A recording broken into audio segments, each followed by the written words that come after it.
ARIAN. Yes, Nice. ARIAN. Good to see you, my friend. Start to the Boys. show.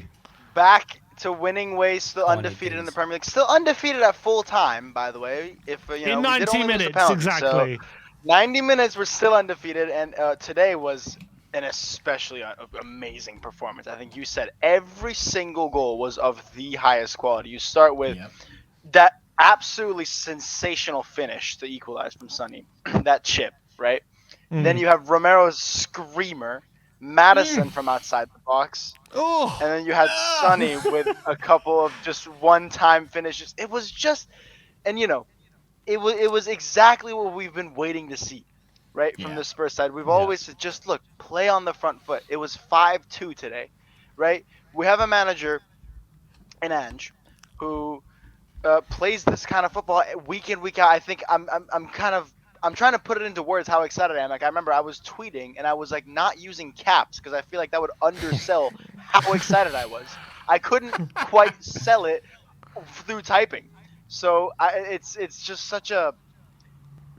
I look so much less excited than I am because I'm like in like another dimension. You're and- actually way too relaxed here. I need to see some losing Right. of the proverbial shit. I have lost my shit so much. Have you guys ever played like Call of Duty where you prestige and your rank goes lower again because you went such a higher rank? That's what it is right now. Yeah, I've you're gone burned out. like in a whole full circle. It's insane. Yeah. I heard someone say the other day that they would rather shit themselves and go to the toilet while Angelo's is on. Oh God. Is that Ben? Is that what... It might be. Arian, tell me about what you were thinking after 15 minutes, because we're 1-0 down.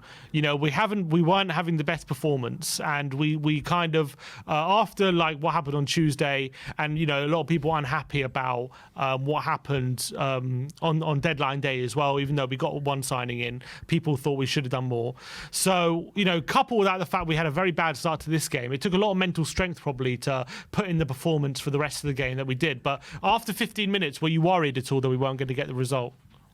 Honestly, no. I was pretty relaxed. I remember even after the Fulham game, I was very relaxed. Like I said a while. I think what was it? I think right after we beat Man United, everyone was like, "Oh, we have 5 games. It's Fulham and Sheffield and Burnley and them, etc." And I was like, "Look, there's a draw in there somewhere." Like I was not expecting to win all these games, and when we did go out to Fulham in that fashion, I wasn't particularly surprised. I was disappointed, but I wasn't really surprised or shocked. I wasn't worried. Because this is, like Angela, this is the infancy of what we're about to become. That was always going to happen. And I was watching with my dad. When we went down, first of all, that goal that they scored was just a genuinely good goal. I didn't really see anyone to point out and say he fucked up or he messed up or it was something like that. Maybe Pora could have done a little better. Maybe Bissouma could have done a little better. But it wasn't like necessarily like a big error that I saw. And it was just a good phase of play from Burnley. I was not necessarily looking at it and thinking, oh, shit, here we go. I thought we'd get back into that game. I thought if there was any kind of any form of Spurs I've seen in the last 4 years, I can come back from a 1-0 lead like that. It's this team where you have players like Madison who can play out of their skin, make something out of nothing. Son on that form. Solomon even looked pretty bright, even in the first 15 minutes. I think just the way he kind of moves around, I quite like him. I thought we definitely have what it takes to go back into that game. And as soon as Son scored, I told my dad we're gonna if and when we score in the next 20 minutes.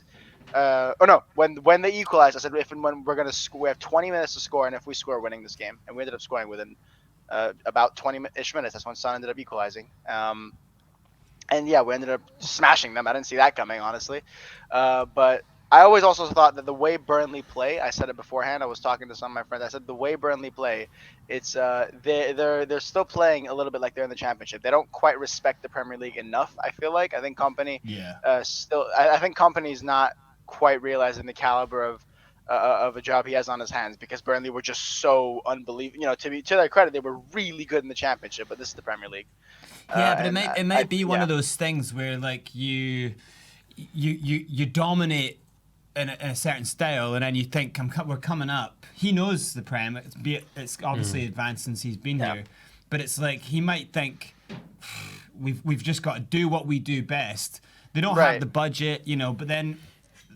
If you look at, like, we play in quite a risky style, as in high line, playing out the back. Did you think, like, I actually thought we were quite comparable in the way we did it. We just did it so well, though. Do you know what I mean? And I think it was kind of basically exactly how I did it against Bournemouth. Bournemouth under Iraola also play that kind of football where, I think our quality just ends up shining. And also, you say, oh, Yeah. Company's been in the Premier League so long. I think that's also part of it. I think he's kind of gotten so familiar with it, he thinks he knows it a little bit better than he does. He comes Yeah. in and he's not realizing kind of the caliber difference between his Burnley side and the general Premier League side quite yet.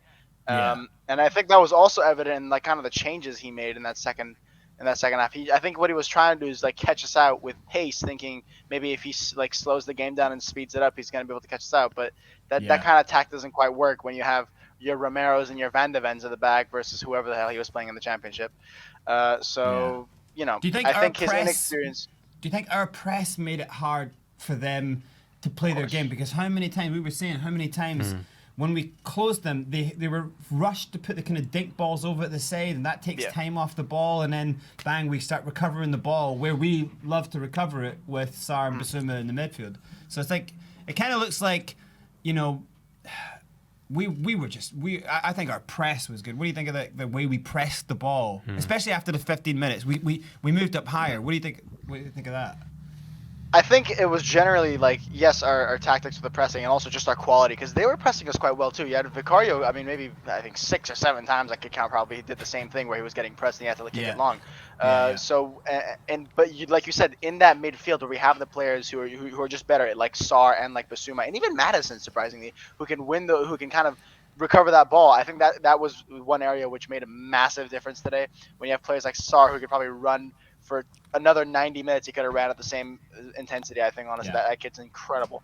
I think when you have players like that in the middle, and when the ball, when both teams are pressing and the ball gets in the, contested a little bit like that, I think our quality just took them over completely. Because also, they're not they're not also really traditional championship side where they have like those big hunky, center backs and defensive mids who can kill you. They were always, playing kind of like this possession style of football in the championship, and when they try to do that in the Prem, they don't have the benefits of that, kind of rugged championship team, and they also Yeah. don't have the experience and quality of like a really well engineered Premier League side. So they're kind of in this awkward limbo, and I think when we press them and we force them into those areas where they're still not quite, up to par, that's where we really won, and that's where a lot of our goals came from, for sure. Arian, yeah, go on, Si. No, that's fine. No, No, I'll go. You've had your moment. Aaron, with the decision of putting Son up front there, obviously, well, I think it's quite an obvious answer, but I'd like to know your opinion on that fact that, putting him in that middle position has worked significantly today. A lot of fans have been calling that. What do you think about that? Do you think that's Richarlison out for a bit? Because obviously Johnson's arriving, the wingers are doing their good job, Son's performing where we know he performs best. What do you think about all of that as well? I don't think you can bench Son for the next game. I think whether or not that, I think the reason he played today was I'm pretty sure Richarlison just had recovered from a knock, and I think that's probably why. I think that was maybe more not the only reason Son played, because Richarlison also hasn't been like playing out of his skin like kind of the rest of the team has. So it's not a shocking decision to just drop him, but I think his knock contributed to Son playing. But I think after you don't take a striker off after having a hat trick. You just don't. And so if Son keeps performing at that level, where Charles is just going to be reduced to that kind of bench role he played today, which, it's fine for me. I think that's, it's a competitive team, and that's what happens. And it kind of makes sense the way you look at it, because it's Celtic. Like I said, I watched plenty of Celtic. Kyogo, who was the Celtic striker, they don't really get a lot of touches in a game. In the Nine system, the strikers don't dominate the ball a lot. It really, you need a clinical player who can maybe get 20 touches all game and score a goal or two. And Sonny is exactly that kind of player. We all know Sonny is one of the most clinical players we've all ever seen. Even more like statistically more clinical than Harry Kane. So as far as that goes, he definitely has the skill set. Maybe last season he didn't show it so much, but we know he has that in his locker where he can have these really tight, great finishes, and that is really what Ange has in his strikers that he needs, because as good as Richarlison can be when it comes to the hold-up play and his strength, and he is more physical than Son, he hasn't been as clinical as as Son is, and even as when he was for Everton, he was more clinical than he is in a Spurs shirt, and he needs to pick that up, or else Son is just going to keep taking the spot, because if he keeps playing like that, you can't bench him. 100%, and it's more than just the goals. I think as well with Son, it's more like I think in general play. Like you fire the ball into Son, he can take it in with the first touch, and he can lay it off to someone. And Richarlison is just. Exactly, and Richarlison it just bounces off him, and like that's why I think that's the bits where it frustrates Ange a lot. But look, talking about other players, Manor Solomon had a very important game today because he had a big opportunity to start. He hasn't been seeing a lot of game time at the start of the season, and bringing Brennan Johnson in, I was wondering where he's going to get game time because he seems to be third choice now on the right. Perisic seems to be preferred to him on the left, so I was wondering what's the point of it. So I thought the fact that he got a start today was a big opportunity for him, and he got 2 assists. So how do you assess his performance for you? I was very surprised at the reaction to his performance. I think even the first half he was playing quite well, and I saw some people saying, "Oh, he was just average," or he can't wait a pass. And I think that all that comes from that one pass he gave to Madison that was overweight. I think we all know what I'm talking about. Where it was a few. There was There was a couple. Was troublesome, but then I like I said, that's because it's a player who's not a first teamer trying to get in. He's a bit unsure. He's not had game time to weight of pass comes from game time, right? So the more he played in the game, it got better and better and better. Yeah, I think generally speaking, he had a really, I think most people were surprised by his performance. I think he impressed me for sure down that left hand side. I definitely prefer him to Perisic, and I even prefer him to when Son plays there. I don't think Son has really hit the ground running on that position. I think down the middle is definitely Sonny's best position. And I think Solomon on left so far has been great. And there was a couple moments where he used his pace, and there was one specific one I'm thinking of. I think he kind of broke away very quickly, and he kind of laid it off into the box with his left foot, and nobody was there. And that I was thinking Brennan Johnson scores that.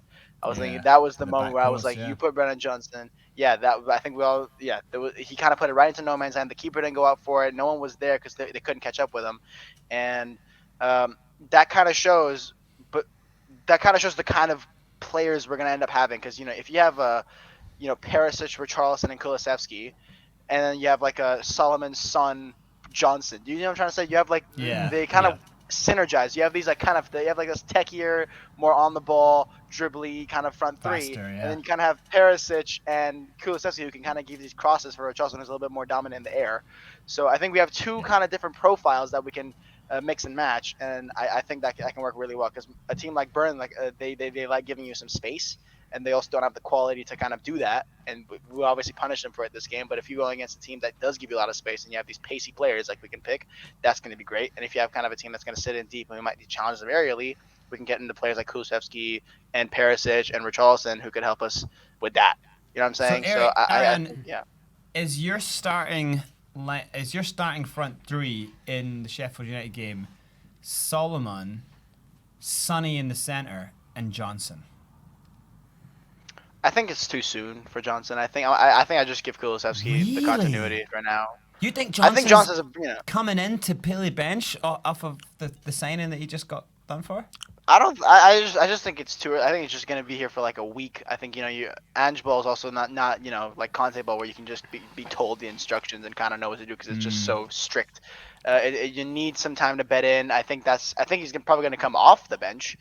But for now, I think I just give Kulusevski, because Kulusevski has not been bad. I think people are overreacting in some of his performance. I think he was again pretty consistent, pretty decent today. I think it might be Kulu, Johnson, and Son through the centre. I just think his first. I think then the next game after that, after Sheffield, was like Arsenal, and I think that's too big of a game to have your starting debut for me. So maybe like in 2-3 weeks, I think he's gonna have his start. But I think he's just coming right now. I think starting a player in this system after a week is a big ask. But then again, that's what Van de Ven did. So you never know. But I think the quality of Van de Ven. Because Van de Ven was perfect for Ange's system. He's perfect for the system, and Johnson is perfect for the system. So it's kind of like. It's like the amount of times today we saw, Kulu gets the ball and you're like, take him to the line, and he doesn't.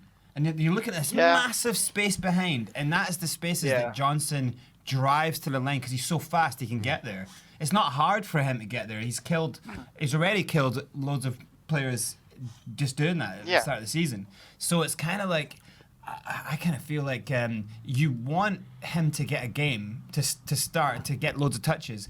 for that Arsenal game because I think him going around the back of Arsenal's defence is. I think Arsenal have problems at the back.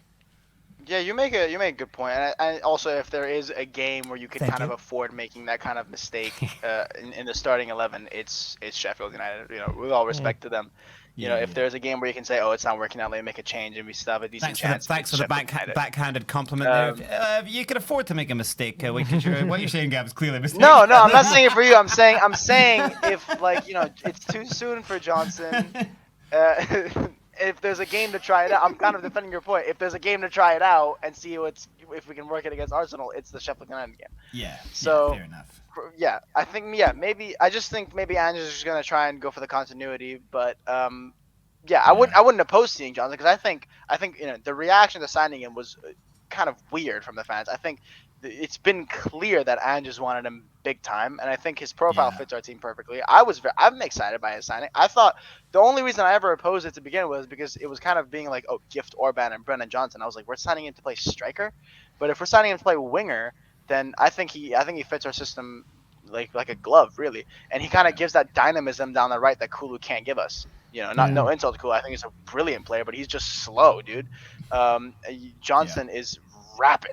So I would, you know, I'm all for giving him a go. Yeah, I'd be excited to see it. And maybe we should get Romero shooting from outside the box a bit more often because what a goal he scored today, didn't he?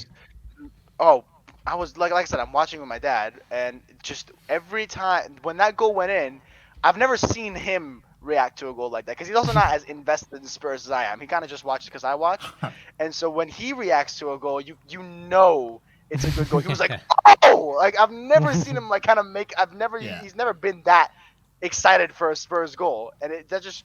Because also, it went in, like, off the inside of the post or something. Yeah. Just, like, a textbook worldy. Like, that's what you think of when you're, like... When you have a game tomorrow, you're in bed, and you're dreaming, oh, what kind of goal am I going to score tomorrow? That's the one you think of. In off the post, Right. It's amazing. Top ends. Yeah. Unbelievable. Look, Arian, always good to chat to you, my friend. Good to have you on as always. Looking forward to you coming on after more Ange, more wins, because at the moment we're rocking and rolling. Yep, next time, bring your nappies. Just shit yourself live on the show, and we're all good. I mean, I'm fine away. I've shat myself twice. I can't miss a second of that. No, definitely not. All right. Good to know, Gavin. We gotta make a petition. No toilet during Ange ball. No toilet ball. Close the toilets in the stadium. Exactly. Eric Dyer can't leave to take a shit. Alrighty. And as always, come on, you Spurs! Come on, there we go. There's the hype.